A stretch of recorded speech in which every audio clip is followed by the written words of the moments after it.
Hello, listener. I am Josh. I work on the editing for Mythical Misfits.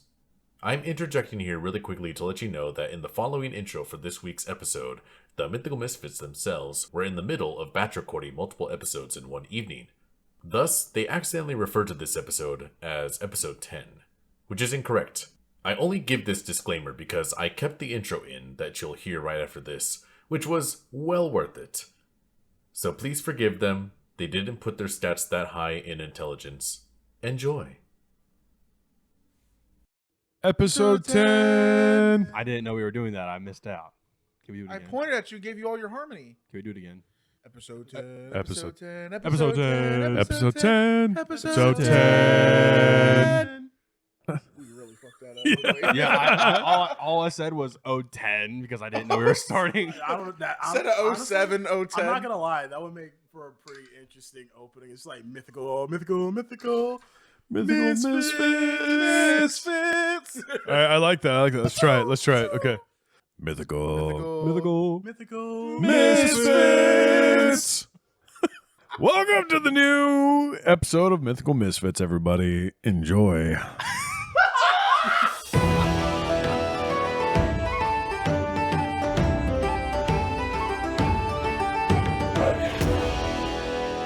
You're all walking in the orc camp, surrounded by orcs that are cheering you on with great gusto, Kael, for having defeated their warrior in single-hand combat unarmed.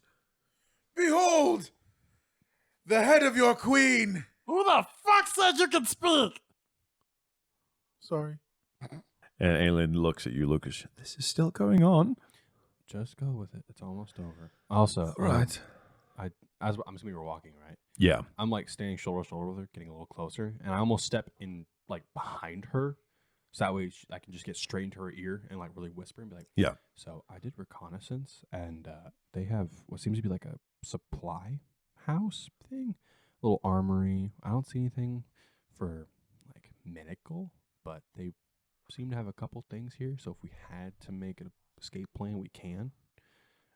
I'm going to tell this to Khrom too, but I just want to give you ears first. This is very much clearly a strike force. They are, she kind of leans back, they are much farther down the mountains than they're supposed to be. They are out of their territory, and the Crown would not be happy about this. Don't get me wrong, I don't exactly love the Crown myself, but this is very much in violation of their treaties. So I don't know exactly what they're planning, but it can't be good. I mean, all their all this is made of wood, so it's not hard to take it away. Yeah, it was very much put together very recently, I think. I am going to go report to Master Khrom. Okay. And I kind of step out from her, like out from behind her, and I kind of jog up to Khrom. You guys are all heading towards a portion of the camp that appears to have wooden cages set up. And as you get closer, you see there is a single figure in one of them. And it appears to be a dwarven male. It seems to be sitting on the ground, arms bound with a rope, silver-streaked black beard braided tightly, adorned with small iron rings, face weathered, blue eyes. He stares at you as you approach. The chieftain looks at you, Khrom, and he goes, "These who we're looking for?" Yes, member of small camp that gets in our way. So we kill most. Some are on the way. This one left. We have him now. He's ours to do with. You may speak to him, but no take. Okay. And Khrom will walk towards the cage and sit down on the ground in front of it, and then speak in Dwarven. Can you speak? He looks at you and he goes, "Of course I can speak. Who are you?" I am Khrom. Oh, nice to meet you, Khrom. It's nice to meet someone who's walking around this camp with a bunch of fucking freedom while I'm sitting here in the mud, hands bound, ass in the wet water beneath. Do you desire freedom? What kind of stupid question is that? Of course I desire freedom. Then you will answer my questions. Oh, so you can guarantee freedom for me? Yes. My warrior has bested one of theirs. Looks a little surprised at that, and he goes, "What do you want to know?" What does your organization desire to do? That's a big question, Goblin. Get these off my arms, and I'll tell you. You're not in position to make deals. Answer question, or I'll leave. Well, considering I'm the only fucking one with the information, I think I am in position to make deals. Don't you think? Okay. Alright. Come, Slug. We leave now. And then Khrom Alright. starts to walk away. He doesn't do anything. He just kind of grunts and puts his arms down. Okay, well, that didn't work out like I expected. Shit. You come back, right, Khrom? Yeah. I put my hand up as if I was asking for permission to speak. Speak, Slug. I walk up. In the goblin tongue. I crouch on one knee and I lower my head to your ear. I put my hand on your shoulder, and in Goblin I go, "Hey, so I did some scouting while they were fighting. They have a storage cache just outside of here, and they have what seems to be a little armory. And I looked around for watchtowers. I didn't notice anything, but they are heavily armed, and they are far outside of their reach according to the treaty. So they're not supposed to be here. So also, if you don't know if you know, but this is all made of wood. So if we need to make it disappear very quickly, we can. Okay. Also, if he needs to get out, I have a dagger. I can drop it in there. I don't know. I don't really trust this guy. No? Okay. Not Put it really. in there. Fuck him. Let's go. Hey, What? my name's Darlin. Darlin? Hey, Okay. I'd be happy to help you if you help me. As you can tell, kind of raises his arms up to show off the ropes tying his wrist. I'm not exactly comfortable here. So, help me out, I'll help you out. Okay. Give me a moment. All right. And the orc chieftain goes, "What? Speak, say man." He's stubborn. He don't want to give information. Ask for freedom. He says, "No, stop whining. All time complaining, whiny. Looks at the dwarf and goes, "You're whiny, baby." And the dwarf shouts back at him. It's like, "Well, you're a bastard!" And they just start kind of shouting at each other. This isn't common? No. The orc chieftain's shouting in orc. The dwarf is shouting in dwarf. They don't understand each other. Oh. I was like, this whole time they spoke our language. Oh, fuck. We would be in so much trouble. Yeah. And then, Do you speak Fey by chance? Faye? Yeah. No. Okay. Do you speak Fey? Okay, I speak Fey. How the what the? We're gonna talk about that later. No, I'm We're gonna talk about a lot of things later, Khrom. When I give you permission, by the way, Khrom, so do we want to get this guy out or we leave him here? I mean, I kind of want to get him out, but there's a lot of dudes in here. Okay. Command me, go over there and talk to him. Say that I'm an interrogator or something. We'll figure it out. We gotta look. If you want him out, we gotta figure it out. Man. Shit. I'm a slave. He points to Aelyn. He's like, "Come." She just glares at you. She goes, "Yes? Does Aelyn speak Fey? Respect goblin. No." Fuck. Wait, what language is respect? Do you speak Fey? I don't lift up my head. I just peek him. Do you speak Fey? I actually do, but what? She kind of leans down to you and kind of looks at the orc chieftain who's just like staring at you guys, but he's looking at you not as if you're a threat, but just like as if you would watch a colony of ants. Mm. And she leans down. She goes, "What? I would rather just kill this man here if I can." The one in the cage? Yes. Oh. I'm assuming he's related. She looks up at him and she goes, "Did you, by any chance, poison my fucking logging camp?" She screams at him, and the orc chieftain's like, "Whoa." Darlin in the cage goes, "Whoa, you're spicy," he says in common. And she goes, "I will kill you right now." And she starts to lift up her bow, and the orc chieftain puts his down. He's like, "Stop." And she goes, she looks at you, Khrom. "If this man caused the problems for my friends and hurt my friends, I'd rather just kill him now." I see in Goblin So the choice is yours. Either we side with Aelyn or we side with this random dwarf. Khrom will respond in Goblin. I did not think this would go this far. I don't either. How are we alive? I don't know. Narissa, probably. I say in Master. Let's slave! Go ahead. I say in Fae. What's your plan? She looks at you and responds back in Fae. To put an arrow through his eye socket, preferably. Hold off on that just a minute. I say back in Goblin. She wants to fucking kill Oh him. my god, I love password. In Goblin. In Goblin. Master, He slips in common. do I have permission to speak? Speak to the Goblin. Yes, you have permission to speak. Thank you. Let me talk to him.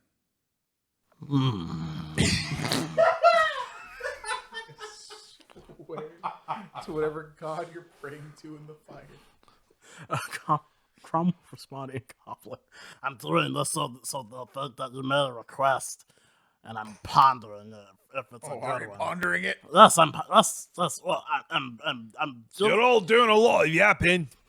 Are you going to get me out of here or no? Shut the fuck up, short stock. We're talking. Hey, you shut the fuck up. I'll kill you. How? Khrom slashed I don't know. Lucas right behind the knee. I didn't give you permission to speak. Sorry. I look up at the dwarf and I'm like, we're saving your ass. Shut the fuck up. I'm not saving yours. I say in Goblin, is he worth the time? Hold on. DM, Okay. And then Khrom turns to the chief. can I roll Lore Society to talk to this dwarf and try to level with him on... I just need to know, were you part of the reason why this lodging camp burned down? That wouldn't be society. What would that be? Persuasion. Intimidation? You can try intimidation. I'm gonna try intimidation. That's my best bet. All right, so Uno reverse card. I'm going to grab the wooden cage. Yeah. I'm going to muster all the fury I possibly can without raging, All right. and try to get him to tell me the truth about whether he was involved with the lodging camp or not. That's a 21. What do you say to him? Did you burn down the lodging camp? Did you hurt those people there? Because if it's a yes, things are not going to go the way any of us want. He stands up, and for a dwarf, he's not tall, but he's very thick. You know, he's very wide. He's got a thick chest, and he gets up right up to the bars and looks at you and goes, I didn't burn down shit. And now if the logging camp was near the ruins, then maybe we had something to do with that. But that's none of your business. But if you want to know more, get me out of here. It's not my business, but it's definitely hers. So He looks at Aelyn and goes, how about you keep that on the quiet? and that pisses her off. She's like, I'm going to put an arrow in his head. Khrom will turn to the chief. Big boss. He looks at you and goes, ugh. This man committed great, hateful act against my slave, and she demands retribution. Not my price to pay. My prisoner. You want? Trade? For what? Formula. No, no more. Who do you pray to? Me? Ah, I play to the Whispering Flame. kind of thinks for a moment. Don't know. Who's Whispering Flame? Name? Narissa. Not a son, no. Weak. You talk to my god. And you take him. He's paying us anyways. All of you. Convert? No. Talk to. Our god has lots to show you. And he puts his massive hand on your shoulder, and it's a weight. It kind of presses you down into the mud a little bit. He goes, fracture your spirit so you grow stronger. You are strong. Kind of looks at you, Kael. Looks at you, Lucas, and Aelyn. He goes, you are strong in your own way, but weak still. Need to be rebuilt after broken. I don't speak orc. What is he saying? He's saying we need to convert to his religion. I'm not fucking converting. Kyle, are you converting? Khrom, Yes. in Goblin. What? I said in Goblin. Yeah. I have 22 gold pieces in my pouch. Offer him 10 gold pieces for the dwarf and see if he Fuck wants us to that. go. Fuck. Shut why up, 10? Lucas. 10 gold pieces. See if he'll take it. You think you have the nerve to speak to me out of turn? I can't with you, man. Why is this just slave roleplay? I would smack you, but I'm so tired of hitting you. Kneel, both of you. I kneel. I'm still kneeled. I'm next to you. Kneel further. Oh. Learn how. Put your face in the mud, Lucas. Get distracted, shit. And then Khrom will turn to the chief. What about 10 shinies? Are you offering pay for Dwarf? Yes. I'd like follow me. Follow? Okay. Yeah. And he starts to walk away. And Khrom will follow. Should I break the dwarf out? Oh, what the He takes you only about 20 or 30 feet away deeper into the camp, and you see a large like mess hall area where makeshift tables have been set up. And there's probably a good dozen orcs here, maybe 2 dozen. And they're all feasting with fires, roasting meat and hitting shields. And there's a few fighting off to the side, fist to fist, just having fun, kind of a row. And he looks at you and he goes, how would gold fix and make better this? Look around. We have all we need, except one thing. Conquering of weaker people. Gold will not help that. No. Gold is no good here. Only the spread of Vorrund matters. You're not interested in speaking to Vorrund? You and all your people, then. Commit to blood oath instead. To Dwarf. We take that. You take Dwarf. Your choice. I didn't want to interrupt. I hunt prey the dwarf before we leave. Okay. Mark him. All right. Looks at you, Khrom. You are not stupid, man. But choice is yours. Which choice is smart? Only time will tell. But the Shattering One will destroy everything you know, whether you want it or not. Before rebuilding it into something new. You may talk to him before it does, or not. Your choice. We will not take the dwarf, but we will talk and then we leave. That is yours to choose. What's the deal, Khrom? And Khrom will return. Goblin. Yeah, he walks back as well. And so in Goblin. Okay, so I'm not converting, and I'm assuming like you guys are converting. Right? I don't have a god. I don't either. I mean, this is a perfect time. I mean, if you are one, like, he's offering. So, okay. I'll wait. Real talk. What I need to know before I say yes is I need to know what this god's about. Schizophrenia, probably. I need to shop around. What is this god's name? Vorrund. There's a recall knowledge, lore. Let's see, what would that be? That would be lore, religion, I think. Don't have that. Shop around is such a customer thing to say. Seriously. 7. A 7.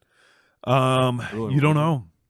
You've heard whispers of Vorrund, but you're not a religious person, so you don't know. Is the dwarf still there, by the way? He is, yeah. Master Okay, cool. and goblin. Master, Yes. specify if all or one of us needs to do this. I think you told me he wants all of us to I think talk. it's not all of us. Wait, but Who he did, told you? Sorry. him, not me. You can talk to him like that, not me. Okay. I'm nice. I feed you. I'm Yeah, that's letting- true. Yeah. It's Um, slave.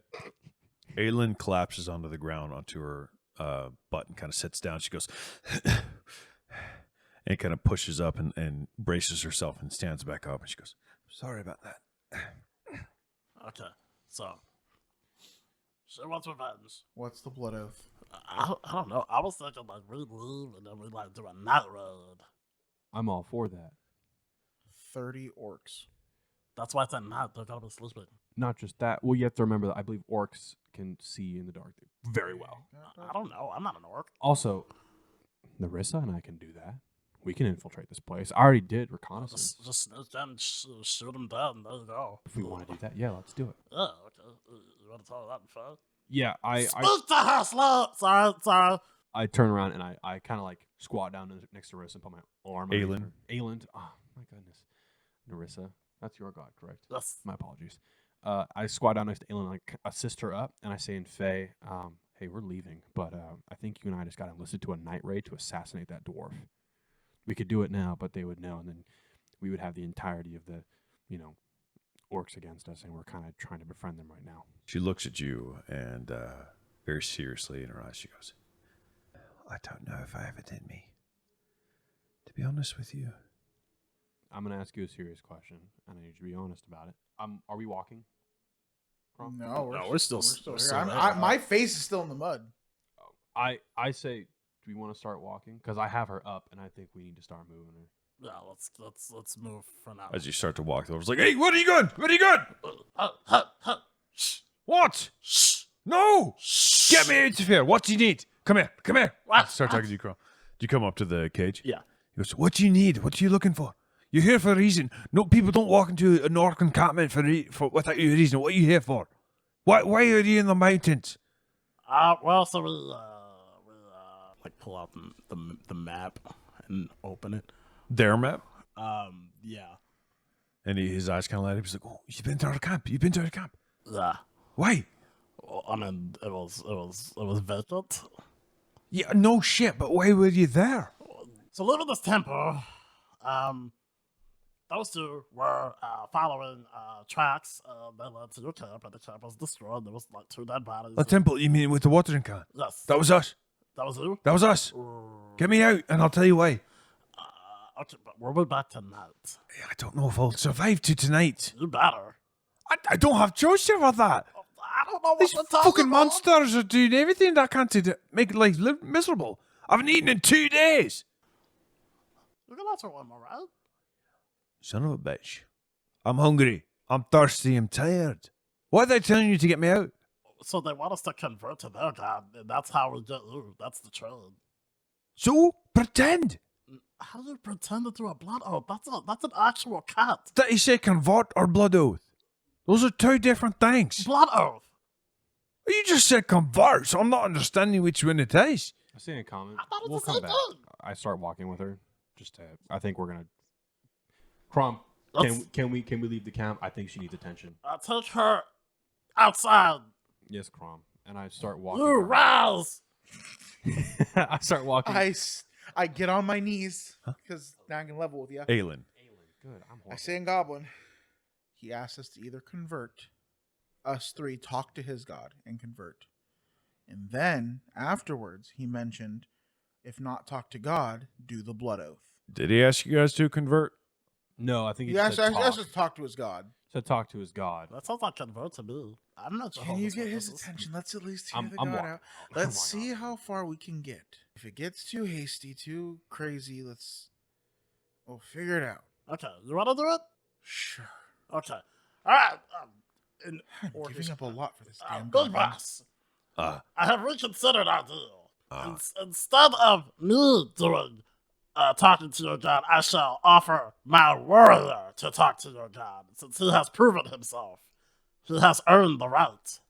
He kind of looks at you with a surprising look of understanding on a face for an orc, and he goes, no. Fuck. Oh, you're the warrior, and the boy, not the warm one. She seems injured. If she tries, she will die. No one that injured should do this trial. All right, shut all 3 of us are gonna have to do it. Your I'm not there, choice. dude. I'm gone. I'm walking Aaliyah out. Aelyn, I'm horrible. Fuck it. Look us. Yeah. Come back. What language? Come What back. Just what language? goblin.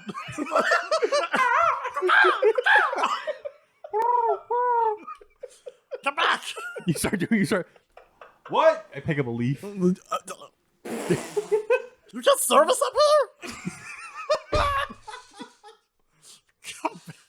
No, I yell out in Goblin. I'm like, I don't think she has a lot of time left.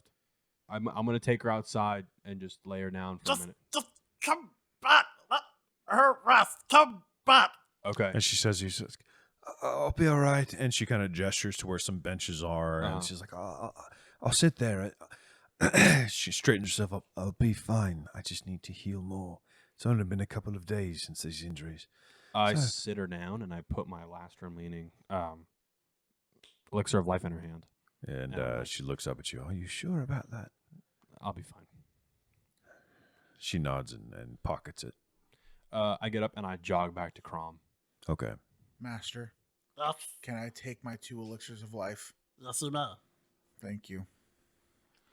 Do I have my board in top shape? Master, can you also roll to medicine on me? Oh, that's what I should have I done. mean, that's low. That's 2 and 5 total. Okay. The chieftain asks you, what doing? Medicine on my warrior. Ah. Fair. He walks up to the cage and he leans over and looks at the dwarf and he says, in Orcish, he says, you are dishonorable and deserve to die. And the dwarf is like, well, I don't understand what the hell you're saying, but I hate the way your face looks. Okay. We'll talk. We'll talk to the god. Is Aelyn still nearby? She's on the bench, yeah. How far is she? Can I yell to her? Yeah. I yell in Faye, don't kill him. I know you're thinking about it. Give us a minute. She kind of looks up at you and she was like bracing her side. She looks up and she goes, fine, I'll just kill him later. It's all right. You might actually be able to. Seriously, this is something we're trying to work out. Give me a minute. That would be nice. And I say in Goblin, Master Khrom. No, I'm kidding. So what's the plan? We're gonna go talk to a god, I guess. What the fuck? What? It wasn't on my bingo list. Well, all right. Where do we go? Okay. Yes, we will commune with your god. He looks down at you and smiles. He goes, follow me. And you Come. need to walk over to the area that their warrior came out of that tent. There's a few tents sitting there. They all are exuding smoke and steam. And he goes, now we begin. And he barks out a command that says, arrive. Khrom, it's like arrive or show up, or, that's generally the understanding of it. And another orc shaman comes out of one of the tents as the smoke and steam billows around him. And the orc chieftain looks at you and he goes, this is Drognak the Wise. He will take you to Vorrund.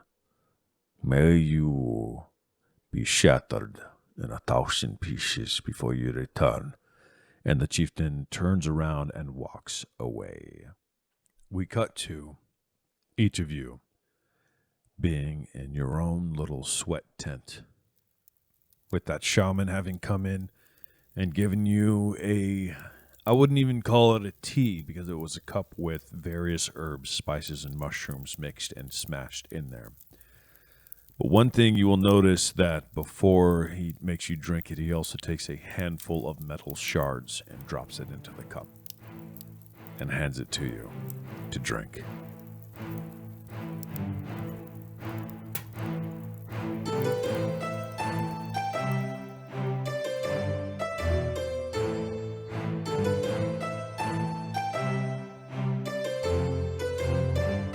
We cut to each of you being in your own little sweat tent, with that shaman having come in and given you I wouldn't even call it a tea, because it was a cup with various herbs, spices, and mushrooms mixed and smashed in there.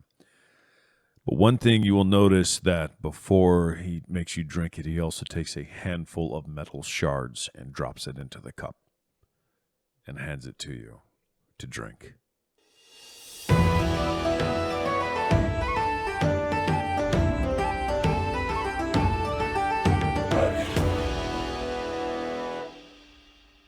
When I'm wrong. All right, Khrom drinks it. You don't even feel the metal shards. What about you two? I drink it. I hesitate. You said it's like a paste or like a drink? It's mixed with both. I guess I just take my fingers and like scoop it as if I was scooping something out of the dirt and just like, scoop it into my mouth with my fingers. And the shaman kind of puts his hand on the bottom of the cup and indicating for you to drink the whole thing. Okay, I just knock it back then. Neither of you feel the metal shards. Begins to affect you relatively quickly as your vision blurs and turns to black. Kael, you find yourself standing in the middle of a snow-covered battlefield. Fantastic. The ground littered with broken weapons and shattered armor. Ethereal voices mock you from the shadows. As the snowstorm intensifies, you see your reflection in a large and cracked mirror.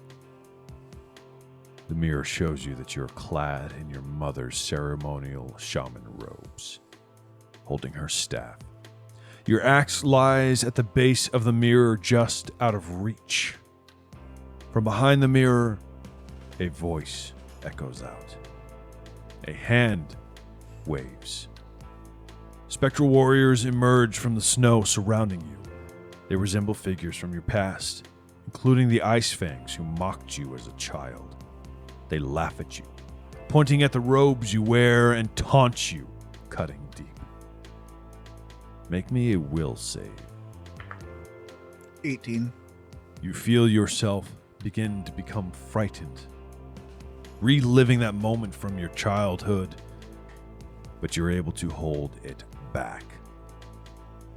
The mirror begins to glow and shift, showing you different forms.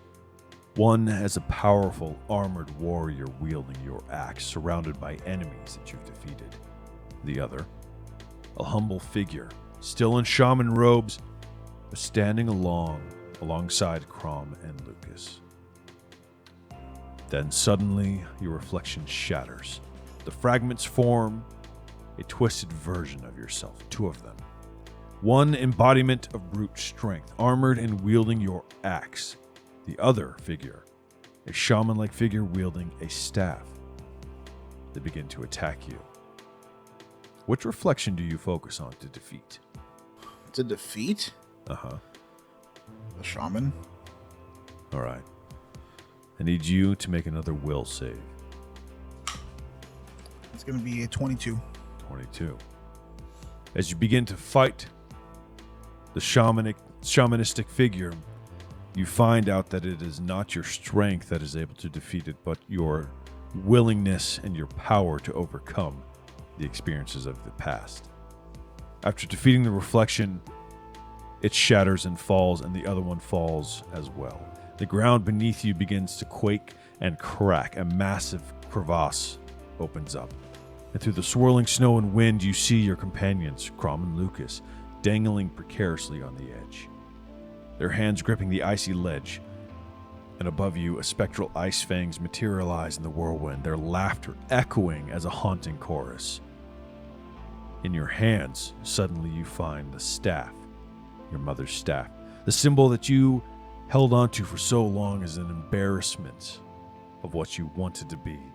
Running out into battle, ready for combat, only to find a shaman staff in your hands. However, the staff you carry is long, light, steady, strong.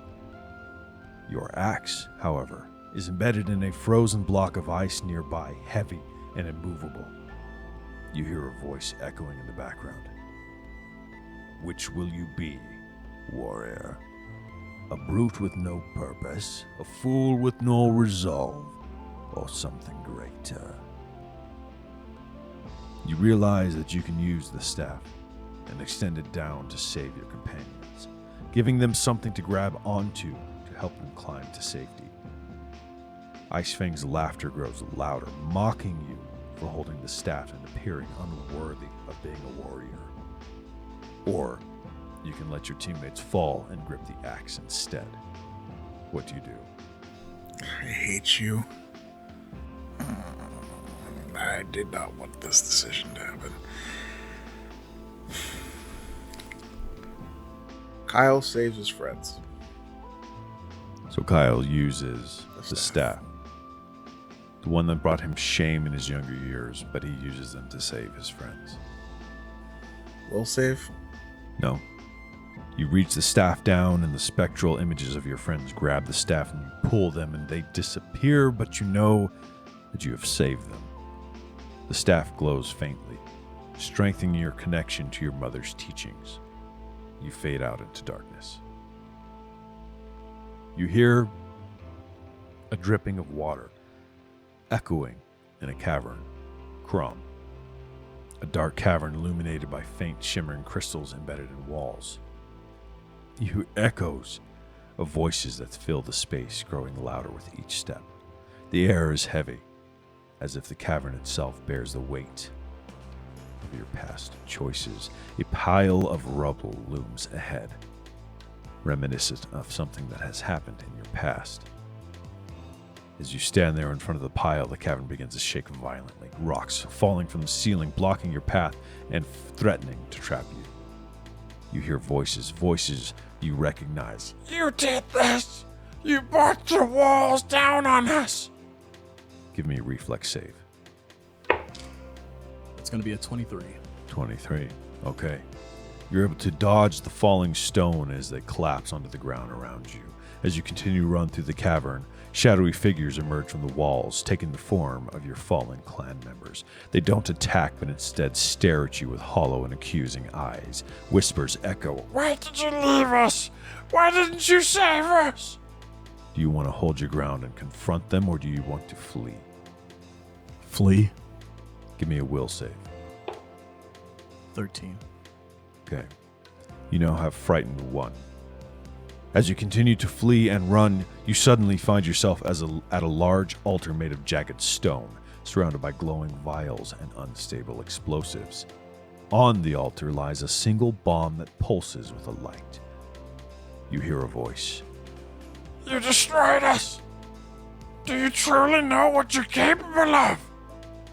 You see the fuse of the bomb burning down. You know that you need to disarm it. Now I need you to make a crafting check. 18. 18. You're just able to cut the fuse off before it goes down into the body of the bomb. The voices seem to dissipate. 2 shadowy forms appear in front of you, each one taking the shape of someone you recognize. One is the shape of multiple people, various goblins. You begin to recognize the shapes. They seem to look like your clan.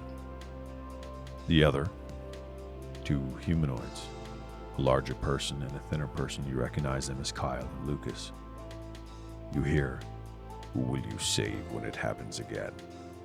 Who do you approach?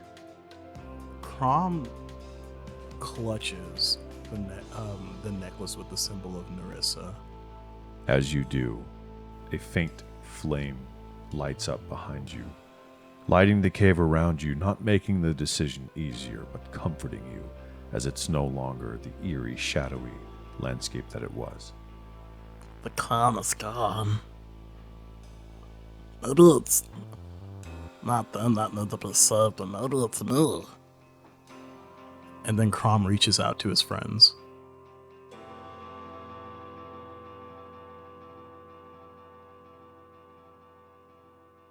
A crow caws in the background, and a dark forest, bathed in moonlight. Lucas, you see trees surrounding you, gnarled and twisted. The air is heavy with the scent of decay, and the ground is littered with withered plants and dead animals. The forest feels familiar yet wrong, its features distorted by memories of your past and your mother. What could possibly be the connection to the poisoning of the land around you? As you venture deeper into the woods, the forest comes alive with whispers accusing you of being complicit in her actions. The trees seem to lean towards you, their branches like skeletal hands. You hear snippets of phrases. "You knew. You ignored the signs. You're just like her." Give me a will save. It's a natural 20. You're able to push that off. You know, the mother you knew would never do such a thing, and even if you were like her, you wouldn't do something like this because there was no way she could have done something like this. As you continue to walk, you come across a fork in a path. One path is overgrown and dark, filled with brambles and shadows. The other, clear and inviting, lit by an unnatural glow. You hear your mother's voice calling from the inviting path, but the darker path seems to echo with faint cries of help. Which one do you choose? The dark path. Okay, I was going to say you can make a perception check, but you already decided. You choose to go down the dark path. You push into the brambles as they scrape beside you, but you know and you feel deep down that that was the right choice. At the end of the path, you find a massive tree, its trunk split and oozing with black sap. The ground around it is barren, and the air is thick with a toxic miasma. In front of the tree stands a shadowy figure, resembling possibly your mother, holding a vial of shimmering liquid. The figure turns to you and says, "It was never about the forest. It was about survival. Will you destroy what's left of our legacy to save them?" You can attack the figure or attempt to speak to it. I step back. No matter how far you attempt to walk backwards, you don't move.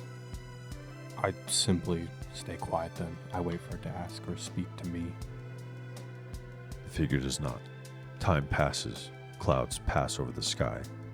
The forest echoes, creaks, moans. What's that vial? The figure does not respond. Look, you speak of legacy and a name. You fucked that when you left. That's not my job anymore. My legacy's my own. You left. You abandoned me. All you hear back is, "Will you destroy what is left, even if it's just you?" For what benefit? What would that do me? She doesn't respond. Fucking knew it. You never change. Fake or real, you're still the fucking same. As you grip your hands in rage, in your right hand you feel the wood of your bow.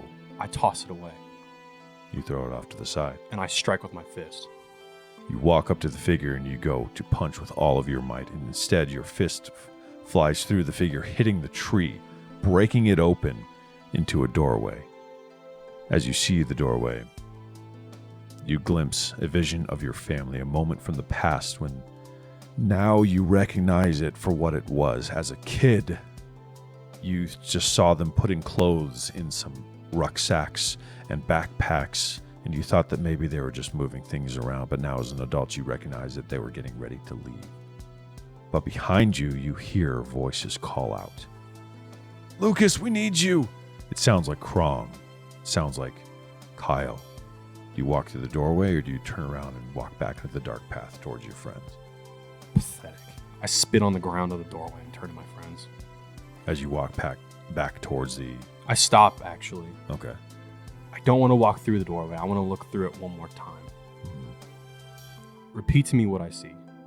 You see your parents packing up in the fishery, and it is a bright memory. It's at midday. The sun is shining through the windows, lighting up the wooden floorboards. As the younger you, I mean, they didn't leave when you were a small child, but it feels like so long ago compared to what you've been through. You see a younger version of yourself who physically doesn't look much different, but emotionally is so much younger. You walk into the room and they quickly stop doing what they're doing and give you a smile, and you ask what are you doing? And they're like, "Oh, just moving some things around." And you can see now that they were actually packing to leave.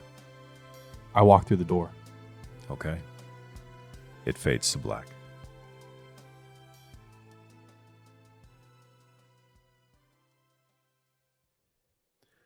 You all wake up lying on the ground of the shaman's tents, sweating profusely. Your clothes are soaked. The small fire they had in there to keep you warm has burnt out. Gasping for air, but you are awake. You are here. You guys slowly get up, your body sore for some reason. You open the flap of the sauna tents and you step out and you see the orcs are going about their business. It's now nighttime. And you look up and you see Aelyn. She's over in kind of like the mess hall area, sitting around talking with some of the orcs that maybe know common. And the shaman that was watching over you is standing by the tents, and he looks at you all. And he speaks in common, and he says, "Did you meet the god, the Shattering One?" He thinks for a second. He says, "Don't answer me. It was wrong of me to ask. I do not wish to know, actually. Please, come drink water and eat food." For our own knowledge, how do you know if you met him? And he looks at you and he says, "Did you feel something break?" He looks deep into your eyes. He goes, "Yes, something broke. You were shattered. You met him."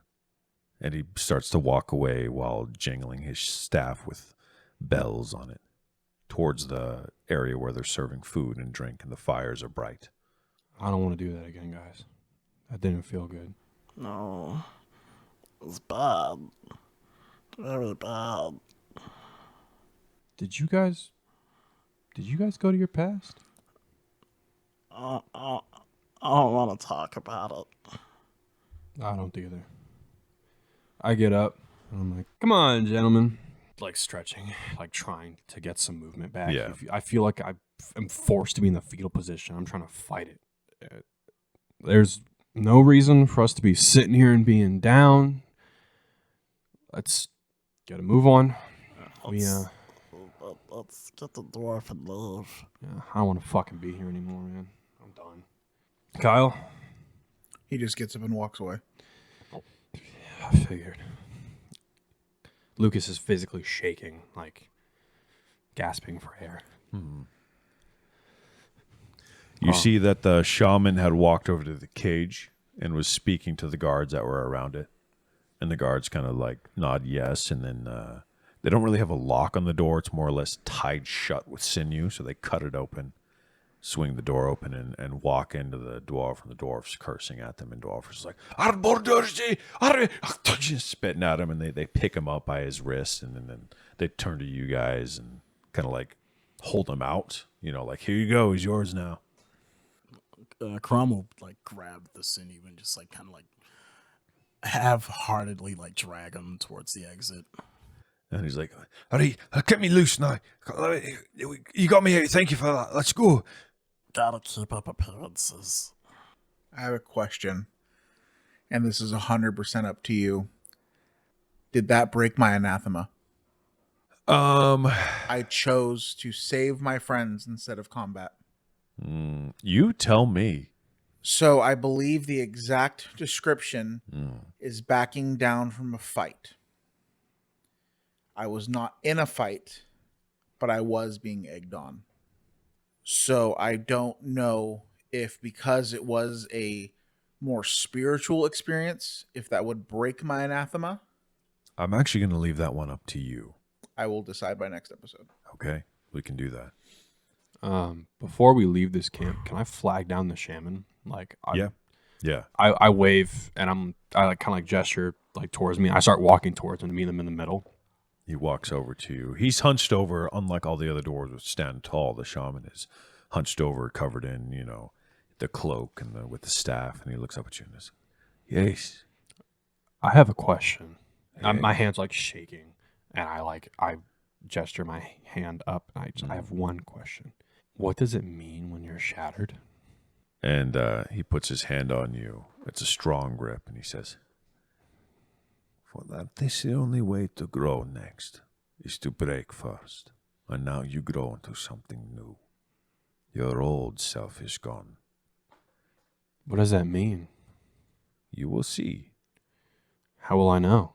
Vorrund will guide you. Who? Pray to him, Vorrund, the god you met. Pray to him, and he will show you how to put the pieces back together in a new design. Better than ever before." Is there somewhere I pray to him? No. Do I offer, or Yes. what are the rules? What do I do? You take a piece. He takes his hand off and he kind of reaches into a bag and he pulls out a blade, but it's a chunk of a blade, that's obviously been broken off before.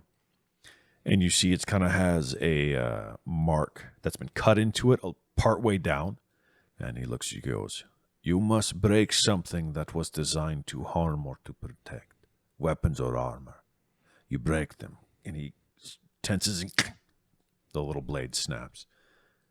"That is your offering to Vorrund. And then you pray. Speak in your soul, and you will get guidance." And he hands you the top part of the blade, which has another mark in it, ready to be broken for the next prayer. What's your name? "My name is Rugnak the Wise. I hope that you can speak to Vorrund in the future. As he rebuilds the soul, he will rebuild you." Very well. Blessed Lucas. be. And Lucas Pennington, but Lucas Penn. he kind of bows deeply and he goes, "It is nice to meet you. I'm glad I have met you on my path before I am shattered for final." Shattered for final. What does that mean? We all are shattered for a final at some point, and my time is coming soon, I feel. Kind of pats your hand as he put the blade tip in it, curls your fingers over it and pats the top, and he goes, "I have other matters I tend to." Nods again or bows again, and then turns around and starts to shamble off. Thank you, sir. And he just continues to walk. I turn around and I catch up with Khrom and Kael and All right. the dwarf. And then Aelyn sees you guys start to walk. You're just walking out of camp. And she gets up and kind of catches up. And she's like, "What happened? Everyone all right? I You guys say, were in there for hours." I say in Faye, don't ask. It was horrifying. And she doesn't press. Kind of leaves it at that. And the dwarf was like, "Oh, man, I hate this fucking cat. There's so Shut much the mud fuck on-" up, dude. Now's not the time. I say in Faye. I was in common. I ask in Goblin. I ask Khrom and Kael, "Are we okay to press on, or should we hunker down for the night?" I feel like we should hunker down for the night. All right, let's get that done. I'm confirming I'm hunting the dwarf actively, and then I ask Aelyn in Faye, "When we hunker down, can I tend to you?" And she responds in Faye, "You may try, but I'm not sure there's much that can be done for me except for some very serious rest." She kind of looks at the woods. You guys are heading out. It's nighttime, as I mentioned, and the trees are backlit by stars. And you see kind of a forlorn look in her face, and she goes, "I fear I must take a leave and rest for a while." And she looks at you. Are you guys still in the camp, or have you exited into the woods? Exited. Exit the woods. Okay. And she looks at you, Lucas, and she goes, "My life is changing, and I think that perhaps that this is better in your hands than mine." And she hands you her bow, the engraved and golden inlay bow. She says, "Can you make me a promise, though?" She leans in. "Make him pay for what he did to my friends." The dwarf. "Yes." We're speaking in Faye, correct? Yeah. She goes, "You don't have to kill him, but make him hurt in some way or another." She kind of grips her side. She goes, "I thought I was up for it, but I don't think so. I think I need to rest." I kind of I drop my bow, I grab hers, and then I use one arm and I wrap around and I grab the back of her head and I press it against my shoulder, and I just whisper, "Yeah, I'll see what I can do." She kind of embraces you, and in kind of a way, like she's also putting a little bit of her weight on you, like she's hurt, you know. She's tired. She's like, "Thank you very much." And that's where we will end our session with you guys going and finding a camp for the evening. Thank you, everyone, for tuning in for this episode of Mythical Misfits, and we will catch you on the next one.